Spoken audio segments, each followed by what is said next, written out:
it, youtube.com/Saxon07.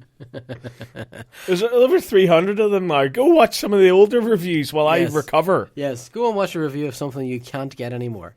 You told me, right, a few weeks ago, I was driving you home one night, and you said you need to get the Loki figure, right, the big masterpiece, not what do you call it? The Marvel Select. Yeah. Do you know how much that sells for? Much. About 300 quid. No, it doesn't. Yeah, it does. No, it doesn't. Yeah, it does. The Marvel Select one? Yeah. Because I searched online to get it, because it looks like a great figure. I couldn't find it anywhere for less than like 180 quid. I paid 20 quid for it. I know you did, but not now. Not now. I think it's because Loki's the man of the moment. Yeah. No, I'm really annoyed though because I got the Thor the Dark World figure, or if you're Irish, Thor to Dark World. I got that figure a few weeks ago, and I think it'll be my next review because I need to get it out there because it's just kind of sitting on my to-do list, staring at me. Is it a good figure? It's lovely. Okay. I really like it. Marvel Select have done some great work with the Phase 2 stuff. I mean, the Mark 42 Iron Man I thought was gorgeous. A few issues with the paint apps, but I thought it was gorgeous. The Thor figure is fantastic. Like, the face sculpt is just Chris Hemsworth. Okay. Even Mjolnir looks great. His armor plating looks great too. One thing that annoys me about it is the fact that it's a 2-part figure. What does that mean? You know what I mean? Like with Captain America, the first Avenger, we had Captain America and we had the Red Skull, and when you buy those 2 figures, you make the base. Right, okay. With this one, it's another one of those 2-part figures. So we've got Thor and half a base, and we've got another character and the other half of the base, and put the base together, and obviously magic and choose. The other figure, instead of being Loki, is Jane Foster in her Asgardian blue dress. Because for a second there I was kind of excited and thought that there was another cool Loki figure coming. See, that's what I wanted. Yeah. I would have settled for an Odin figure. Yeah. But no. Right. We get Jane Foster, we get Natalie Portman. And it's the daftest looking thing ever. Right. It's like, I can't imagine many people buying it. Like, I really thought they would have come out with a Loki figure, because obviously what Loki wears in the Dark World is essentially his costume from Avengers. And he's got the long hair as well. And obviously, had Marvel Select released Thor the Dark World Loki, that would have completed people's Avengers collection from the Marvel Select scale. But no. And what we're left with is the Loki figure from the first movie, which has his helmet permanently attached. Careful now. And, the face sculpt looks great and stuff, but it would be nice to have got, a proper redone, resculpted Loki, because Marvel Select come on in leaps and bounds with their stuff. Like, the Thor that was released for the Dark World looks exactly like Chris Hemsworth. The one that was released for the first Thor movie, by comparison, looks much more plasticky, and frankly kind of looks like Noel Edmonds had he grown his hair. Now there's a casting nightmare. Yeah. Okay, so all those videos are on Vote Saxon 07. Go on to YouTube and look for Vote Saxon 07. Please do. And there's hundreds of them. Yeah, 300 odd. Hundreds. Yeah, okay. And of course, your Nerd News video goes up every Friday. Every Friday, so there's a new one coming tomorrow as well. Yeah. Yep. And you've got your little videos down the sidebar. I do. Yeah. Oh, feel so special.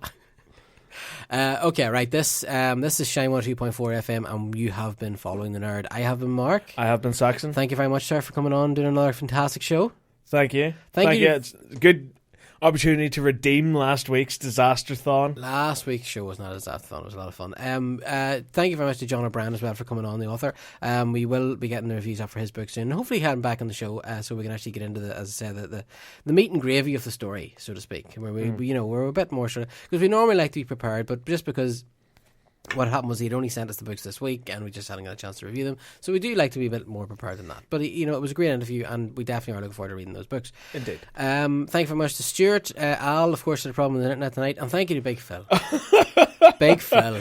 Oh, Big Phil. Do you know what? It was a disaster, but it was fun. It was entertaining. You know what? I hope it was good radio, because it was funny. Yeah, well, from the text I've been getting this evening, yeah, it has had people in stitches, so that's the good thing. I don't think I've ever. I'm still actually, my shoulders are actually slightly sore from laughing. It was absolutely phenomenal. Because honestly, I thought you were in danger of death at one point, because like we cut to the song and the radio stings, and you were red faced. It was funny. Like you had you had your head on the desk, you know, like it was just it was brutal. you were in a Absolutely serious brutal. fiddle of giggles. So thank you very much to Big Phil. But you can read Phil's reviewing up tonight. You can read it at www.followingthenerd.com for all the latest news, reviews and interviews. You can get us to Facebook at facebook.com/followingthenerd. You can tweet us at nerdfollowing. And as always, guys, if it wasn't for you out there listening, there wouldn't be much point in us doing it. And again, Saxon, thank you very much, sir. Mark, thank you. It's been a pleasure as always. And in the words of the late, great Mr. Dave Allen, until next week, never trust Skype. may your gods go with you. This has been Shine 103.4 FM. You have been following the nerd. And until our Christmas special next week, farewell. Hello, this is Ian McNeese as Winston Churchill. Hello, this is John Leeson. Hey there, this is James Arnold Taylor, voice of Obi-Wan Kenobi. Hey, my name is Stuart Arnold. I'm the entertainer native from Britain's Got Talent. The voice of K9. Voice of Yabba Dabba Doo, Fred Flintstone.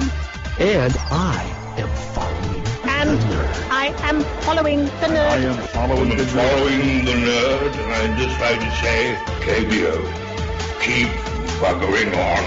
Thank you. God bless and good night to you all. Following the Nerd is produced by Mark Savage and Michael Bashford.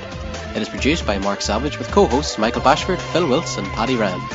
Following the Nerd is edited by Dave Hart with original music by Paul Morgan. This podcast is not endorsed by Lucasfilm Limited, 20th Century Fox, Warner Brothers, Dark Horse Comics, Marvel, IDW, DC Comics, HBO, or any other company group unless expressly stated as such, and is intended for entertainment and information purposes only.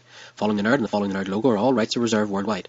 All other trademarks are the property of the respective owners. Following the Nerd Online, the Following the Nerd logo, Following the Nerd, and all associated logos and designs are the intellectual property of Following the Nerd Limited. All music and recognisable features of the intellectual property relating to these trademarks are likewise the intellectual property of Following the Nerd Limited. All original content of this podcast is the intellectual property of Following the Nerd unless otherwise indicated.